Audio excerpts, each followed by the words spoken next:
Hello and welcome back to the Recursion Cafe. In today's game of Unmatched, it is myself on the left playing against Sunzida on the right. I'm playing Cloak and Dagger. They are a dual hero, move to 8 health each, and they want to deal at least 2 combat damage with their attacks, so that they can either discard a card from their opponent's hand or gain another action.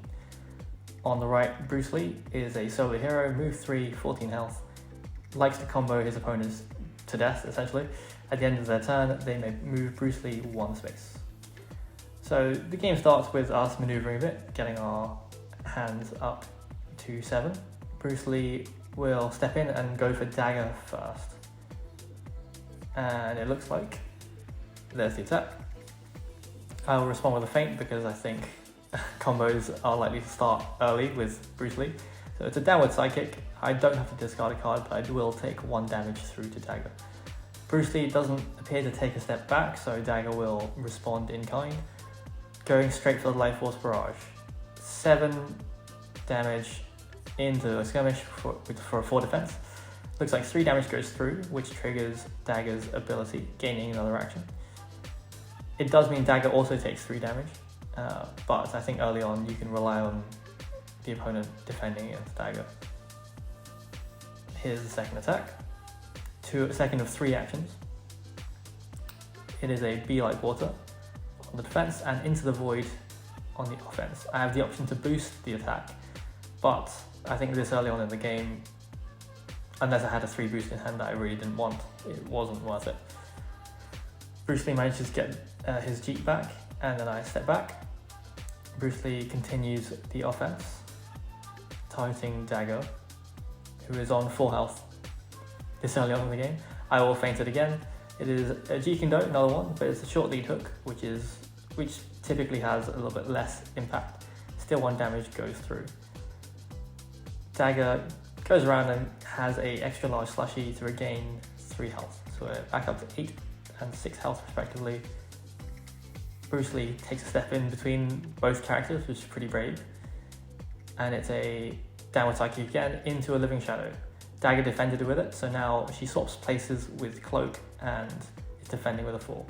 No damage is taken, but there is a random discard. And it looks like another Into the Void. Not the worst. Bruce Lee then maneuvers away. And I think I just take a moment to draw back up again. You have to keep your hand high against Bruce Lee because if he gets through with one of his combos, then it can be a problem.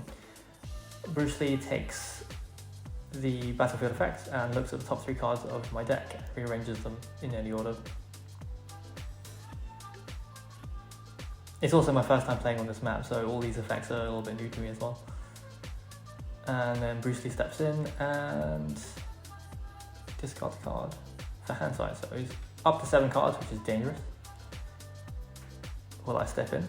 No, I double maneuver. I'm happy to wait it out and let him come to me. Keeping Dagger all the way back and putting Cloak out in front. Cloak takes a 1-inch punch to the face, and Sunzida does remember to step away with Bruce this time. Cloak unable to make use of the +2 though. Cloak steps in. Bruce does have the environmental advantage if he wants to use it. And it looks like a Dark Force dimension into a skirmish. It's always a bit funny when 2 movement effects kind of come into each other. So Bruce can move 2 steps away, and then I get to put him pretty much anywhere. And then he has to discard a card.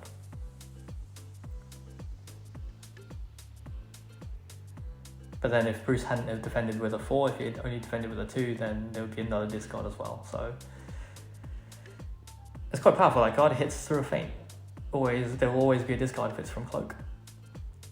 Bruce dances across the battlefield and stands by the +1. I'll make use of the battlefield effect to move 2 spaces and gain an action with Dagger, putting me into range of Bruce.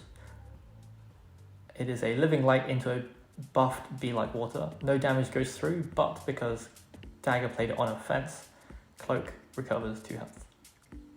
So we're back up to 6-8. And Bruce, having taken some initial damage, has not budged from 11 health so far. I then maneuver away. Bruce steps in and continues his assault on Dagger. and it looks like a downward sidekick, the third one, into darkness. So it's a random discard and a movement effect from my side. Fortunately, no damage got through for me. So I decided to try to put Bruce between my characters. I think it's quite telegraphing that I've got the perfect balance in hand. But rightfully so, Bruce dances away and discards. I think that's a little dragon down for hand size.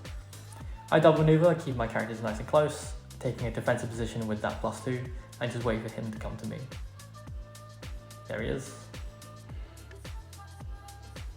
And I use the +2, and it is a momentous shift into a living light, perfectly countered, 5 damage to 5 defense, and then of course, Dagger recovers 2 health. So I'm back up to full on both characters.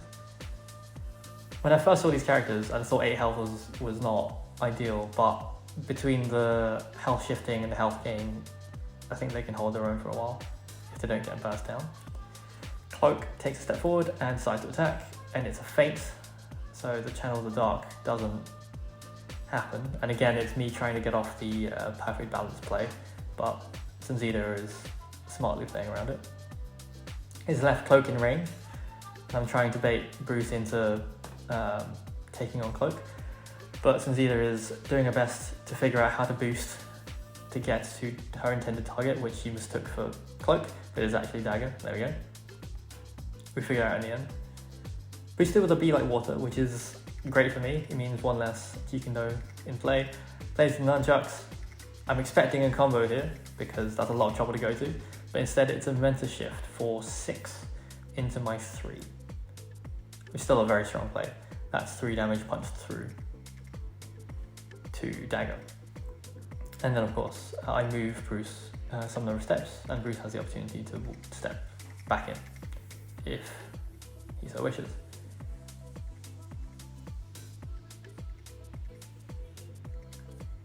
And this is where this map gets a bit awkward, because it looks like Cloak and Dagger can flank Bruce reasonably well, but it's actually a really long way around, so it doesn't quite work out like that.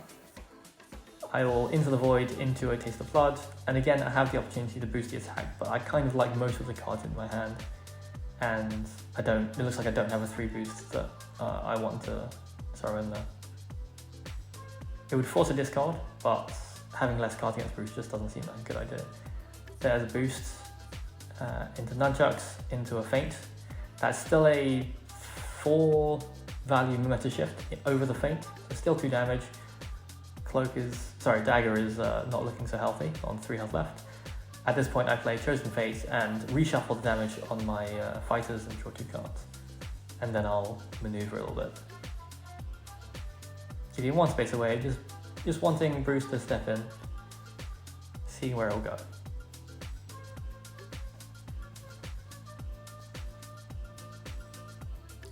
Bruce steps up, says bring it on to Dagger, shifting her slightly and blocking the path in a way, and it's a little dragon with 0 cards in hand, so it's a 6 value into 2. Fortunately, Dagger played Living Shadow, so it swaps with Cloak, and it's a 4 instead, but still 2 damage. Playing this little dragon on 0 hand size is pretty good value. It's a 6 versatile with 2 card draw, but it does mean that she only has 2 cards in hand. That's a good sign for me.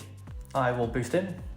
Both fighters are right next to Bruce. Of course, there's the perfect balance into a feint, but it is still 2 combat damage, so Dagger will still gain an additional action. There's the perfect balance into no defense, so that's a 6 into, again, another action. And there's the combined impact for the game. So Bruce Lee got a taste of his own medicine there, getting comboed to death. So yeah, the triggers didn't come at any point in the mid game, because I think Bruce had loads of defenses to beat them off, but I think right at the end, that's where Cloak and Dagger came into their own. Thanks again for watching, catch you next time.